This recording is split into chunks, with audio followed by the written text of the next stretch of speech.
আসসালামু আলাইকুম। জান্নাত স্বপ্ন ইউটিউব চ্যানেল থেকে চলে আসছি আমি জান্নাতুল ফেরদৌস। জান্নাত স্বপ্ন ইউটিউব চ্যানেলে নতুন একটি রেসিপি ভিডিও দেখার জন্য আপনাদের আরও একবার স্বাগতম। আশা করি সবাই ভালো আছেন। আমিও আপনাদের দোয়ায় আল্লাহ পাকের রহমতে সবাইকে নিয়ে ভালো আছি। তো চলে আসলাম প্রতিদিনকার মতো নতুন একটি রেসিপি ভিডিও নিয়ে। তো দেখেন এখানে আমি এক মুঠ ডাঁটা শাক নিয়ে নিয়েছি। তো ডাঁটা শাক কীভাবে এত সুন্দর করে এত মজা করে রান্না করা যায় আর ভাজি করা যায় সেটা ইফতার এবং সেহরিতে খাওয়া যায় সেই রেসিপিটি নিয়ে আমি চলে আসছি। তো দেখেন এক মুঠ ডাঁটা শাক নিয়ে নিলাম। তো এটাকে সুন্দরভাবে বেছে নিব আমি। সুন্দরভাবে এটাকে কেটে বেছে নিব। আর ডাঁটা শাক যে কোনো শাকই কিন্তু আমরা এই রমজানে খেতে পারি, কারণ আমাদের দেখা যায় পানি কম খাওয়া পরে রোজা রেখে সারাদিন, তো তাতে কিন্তু আমাদের কোষ্ঠকাঠিন্য হয়ে যায়। অনেকেরই প্রায় হসপিটালে দেখি অনেকেই কোষ্ঠকাঠিন্য নিয়ে চলে আসে হসপিটালে। তো সবার উদ্দেশ্যে বলবো, যারাই রোজা থাকেন এই রমজানে পানি কম খাওয়া পরে তারা প্লিজ এরকম ডাঁটা শাক খেয়ে নেবেন বা ডাঁটা খেয়ে নেবেন। ডাঁটা রান্না করে এবং ডাঁটা শাক রান্না করে যদি খেতে পারেন তাহলে আপনার জন্য এটা হবে একদম পারফেক্ট শরীরের জন্য, কারণ আমাদের কোষ্ঠকাঠিন্য দূর করার জন্য ডাঁটা শাক খুব বেশি উপকার আসে আমাদের শরীরের জন্য। এছাড়া আমরা ভিটামিন সি, বিভিন্ন ধরনের ভিটামিন, সব ধরনের পুষ্টির জন্য কিন্তু আমরা এই ডাঁটা শাক খেয়ে নিতে পারি।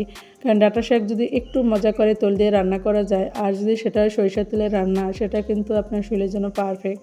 ডায়েটেও কিন্তু আমরা এরকম ডাঁটা শাক খেয়ে নিতে পারি রান্না করে, হালকা সিদ্ধ করে সরিষার তেল দিয়ে তারপর কিন্তু আমরা এটা খেয়ে নিতে পারি। তো দেখেন কথা বলতে বলতে আমার ডাঁটা শাকগুলো বাছা হয়ে গেছে। তো এখন আমি এটাকে একটু ছোটো ছোটো করে কেটে নেব। এটা কিন্তু ধুয়েও কাটতে পারেন, কিন্তু আমি এটাকে কেটে তারপর ধুয়ে নিব। আপনারা অনেকেই যদি যারা ভাবেন যে এরকম ভিটামিন চলে যাবে তারা কিন্তু এটাকে ধুয়ে তারপর কাটতে পারেন। আমি কিন্তু সবসময় ধুয়েই তারপরে কাটি, কিন্তু আজকে আপনাদের দেখার সুবিধার্থের জন্য আমি এভাবে কেটে তারপর ধুইতে আসি। তো দেখেন শাকগুলো কাটা কিন্তু হয়ে গেছে, এক এক করে সবগুলো শাক কাটা হয়ে গেছে। তো এটাকে আমি খুব সুন্দর করে আলু দিয়ে একদম ভাজি করব। আর এরকম তাজা ডাঁটা শাক সেটা যদি হয় আলু দিয়ে ভাজি, একদম মাখো মাখো অবস্থা। তো এইভাবে কিন্তু খুব সহজে আমার এই রেসিপি ফলো করে আপনারা এই ডাঁটা শাকটা রান্না করে নিতে পারেন। তো এখানে ডাঁটা শাক রান্নার জন্য ডাঁটা শাকগুলো একদম কেটে ধুয়ে বেছে পরিষ্কার করে নিচ্ছি। এগুলো ভাজি করব, সাথে একটু আলু দিব।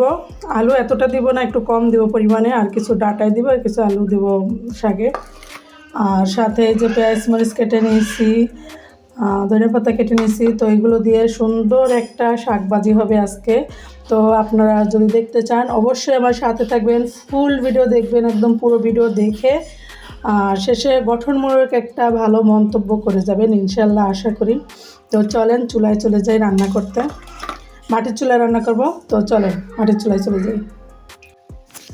তো চলে আসলাম ছাদে মাটির চুলায় রান্না করতে। তো গ্রামীণ পরিবেশে এইভাবে ছাদে বসে যদি এরকম ডাঁটা শাক মাটির চুলায় রান্না করা হয় সেটা খেতে কিন্তু সেটার স্বাদ কিন্তু আর বলতে হয় না। তো দেখেন মাশাল্লাহ আমি আলু দিয়ে ডাঁটা শাক দিয়ে আলু দিয়ে নিলাম। আলু কিন্তু অতিরিক্ত দেওয়া যাবে না, তাহলে আবার খেতে মজা লাগবে না, শুধু আলু আলু লাগবে। তো এখানে আমি স্বাদমতো লবণ দিয়ে আলু দিয়ে এটাকে আমি সিদ্ধ করে নিব। তো এটাতে কিন্তু আর পানি দেওয়া লাগে নাই, কারণ এটা একদম যে শাকটা থেকে যে পানিটা বেরোইছে সেই পানিটাতে মোটামুটি শাকটা সিদ্ধ হয়ে যাবে। তো এই জন্য এখানে কিন্তু আর আমি পানি দিইনি। তো শাকটা 4-5 মিনিট জাল দেওয়ার পরে আমি এখন কিন্তু এটাকে আমি নেড়ে ছেড়ে দিতেছি, কারণ নেড়ে ছেড়ে এটাকে ভালোভাবে উল্টিয়ে দিলে এটা সুন্দরভাবে আরও পানি বের হয়ে যাবে এবং খুব সহজভাবে সিদ্ধ হয়ে যাবে। তো দেখেন এখানে কিন্তু শাকটা মোটামুটি সিদ্ধ হয়ে গেছে। এই পর্যায়ে এসে আমি একটু দেখলাম যে আলুটা সিদ্ধ হয়েছে কিনা। তো দেখলাম মাশাআল্লাহ ভালোই আলুটাও সিদ্ধ হয়ে গেছে। তো এখন কিন্তু আমি এটাকে বাগার দিব, গ্রামের ভাষায় বাগার বলে, আর শহরাঞ্চলে তৈল দেওয়া বলে, মানে এখন তৈলে তারাই করবে এটা এরকম বলে।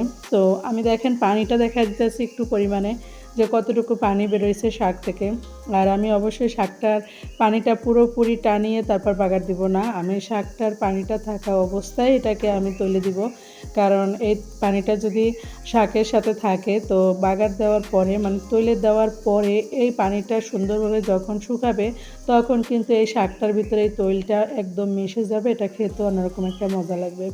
তো ডাঁটা শাক কিন্তু অনেকেই কিন্তু রসুন দিয়ে থাকেন, আমি রসুন দিব না, আমি শুধু পেঁয়াজ এবং মরিচ দিয়ে, কাঁচা মরিচ দিয়ে এটাকে বাগার দিব।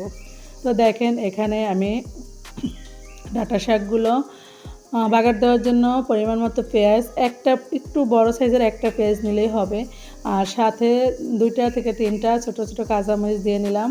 আর অবশ্যই সরিষার তেল দিয়ে আমি এই রান্নাটা করব, কারণ সরিষার তেলের রান্নাটা খেতে কিন্তু অন্যরকম মজা। তো দেখেন আমি এটাকে একদম নেড়ে চেড়ে কষিয়ে সুন্দরভাবে মানে ভাজা ভাজা করে নিব। এটাকে অপেক্ষা করব পেঁয়াজ মরিচ একটু ভাজা ভাজা হয়ে যাওয়া পর্যন্ত।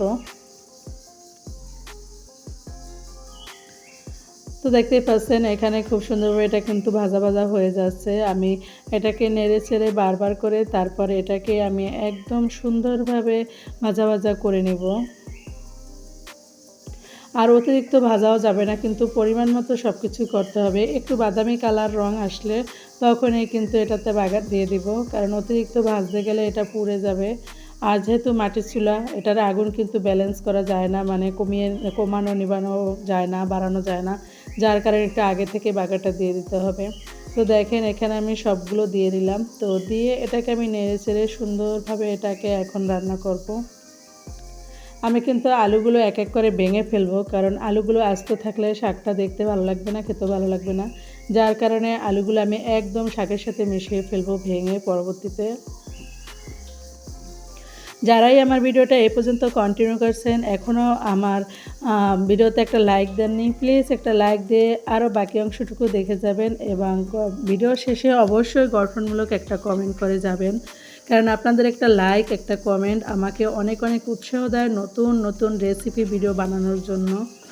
আর যারা আমার নতুন বন্ধু আছেন, এখনও আমার জান্নাত স্বপ্ন চ্যানেলটি সাবস্ক্রাইব করেন নাই, তারা প্লিজ কষ্ট করে জান্নাত স্বপ্ন ইউটিউব চ্যানেলটিকে সাবস্ক্রাইব করে দিবেন এবং পাশে থাকা বেল আইকনটি অন করে দিবেন, যাতে আমি ভিডিও ছাড়ার সাথে সাথে আপনাদের কাছে ভিডিও পৌঁছে যায় এবং আপনারা আমার ছোট ছোট গ্রামীণ একদম এইভাবে মানে স্বাভাবিক একদম এইভাবে কোনো পরিপাটি করে না, একদম মানে আমি যা করি সেরকমই রেসিপি পেতে চান, যে ঘরে থাকা উপকরণ দিয়ে সহজভাবে রেসিপি পেতে চান, তাহলে অবশ্যই আমার চ্যানেলটিকে সাবস্ক্রাইব করে পাশে থাকা বেল আইকনটি অন করে দিবেন।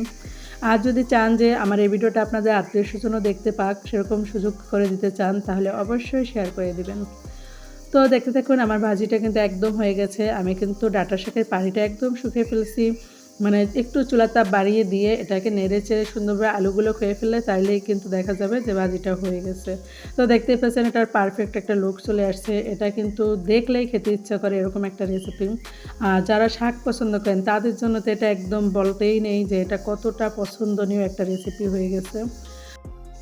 তো মাশাআল্লাহ শাকের যে কালারটা আসছে একদম মানে অন্যরকম অস্থির একটা কালার আসছে শাকের, একদম সবুজ, এই শাকের কালারটা সবুজে আছে। আর আমি কিন্তু অবশ্যই ফলো করছেন যে আমি শাকে কিন্তু হলুদ দিইনি, কারণ আমি হলুদ দিয়ে শাকের কালারটা নষ্ট করতে চাইনি। যাই হোক, সবাই ভালো থাকবেন, সুস্থ থাকবেন, জান্নাত স্বপ্নের সাথে থাকবেন। আল্লাহ হাফেজ।